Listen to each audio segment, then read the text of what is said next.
Zomuan sa dor prevent har tlangwal zai do ne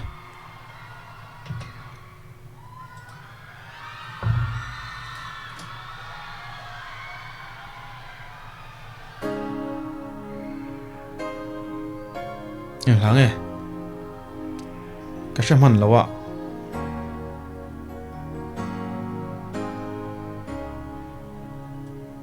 kim tên ka do đi chi sin caramel ma do thu leng zong nem tên tua ra rel mai lo kha trang dang bel zai ire si mo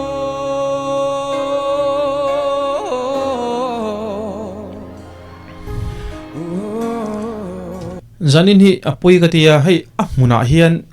ei keni chon youtube live in kan lo ena muna hetiang tho hian an ari nge mo ka tia youtube a chonin ngai thla ka nom lo thlot ka tia an ma ni zai ni lovin mi technical problem ni chu kan sai sound zanin chu apoi ka tia ngai thla ka nom lo mi zo idol season 8 final zana nia final zana thil thlenga ta na thil dom lo per pola niang sound zanin chu chiria mai trang dang beli lung herma la lim ten kan le lai te donin mil zai reng har itilong mo don chiang lo vi lungi herle si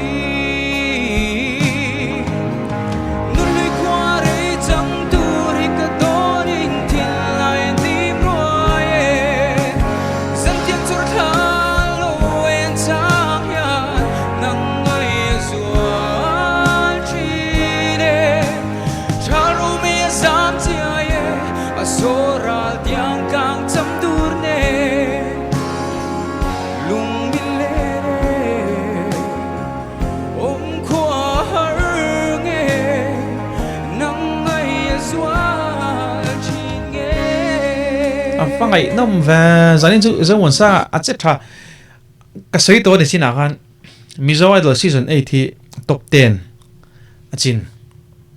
Emmanuel ale nei pui in do na angai tam takin an nei maro chu Zomuan sa ngaron langtlat zanin bi ka phei chuan Emmanuel ale nei pui te hei han filo lu to khan tu ma han kalbi lowa Zomuan sa ngaron lang chan san inga ria zanin bi ka chung ke chu che tha ka ti ber tun china kha chuan pui takani azai ngai nom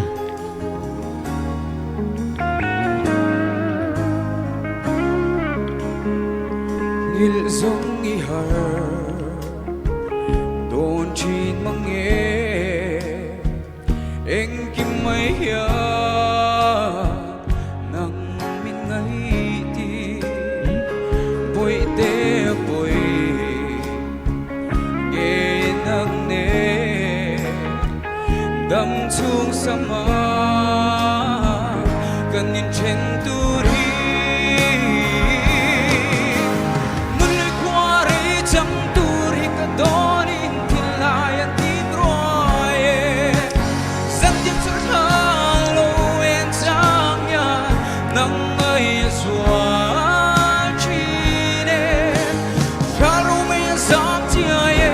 Soral diang kang cham dur ne lung bile om kho har nge nang ai zwa chin nge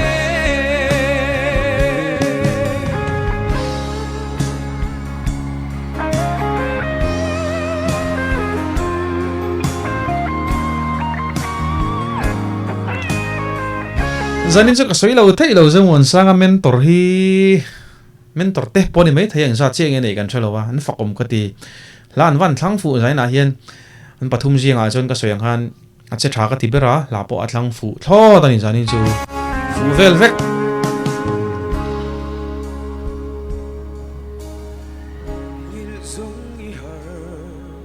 so i zo chi enge om zia chi suala mi tu na khan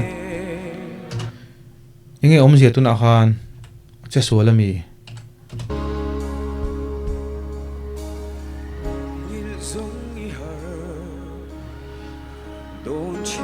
sẽ làm sao lúc tục lâu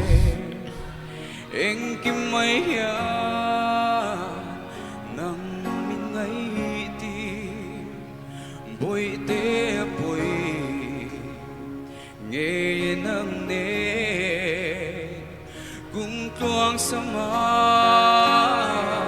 cần nhìn trên tu hi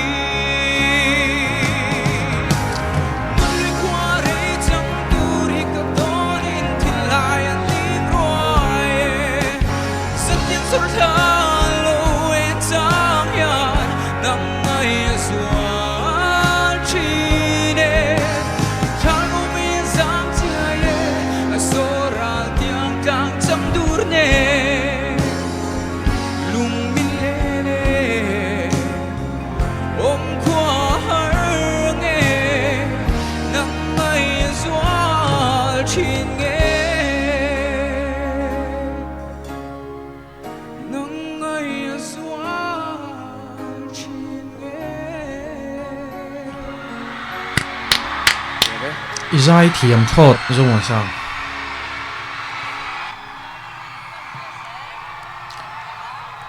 judge ten again say ngai that zoi teng helo te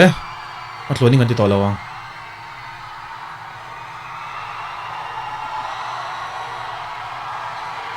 boruak pulituk kan sei ve hin phal do nem leot kati an phalan yang chu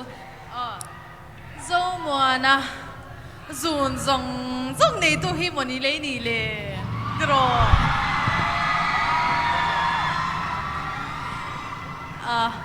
la hi ming te aron thang thiam chau chu lo ya ma zong khan a thang thiam lo der re moni o ka ti teu ni chu mo ni e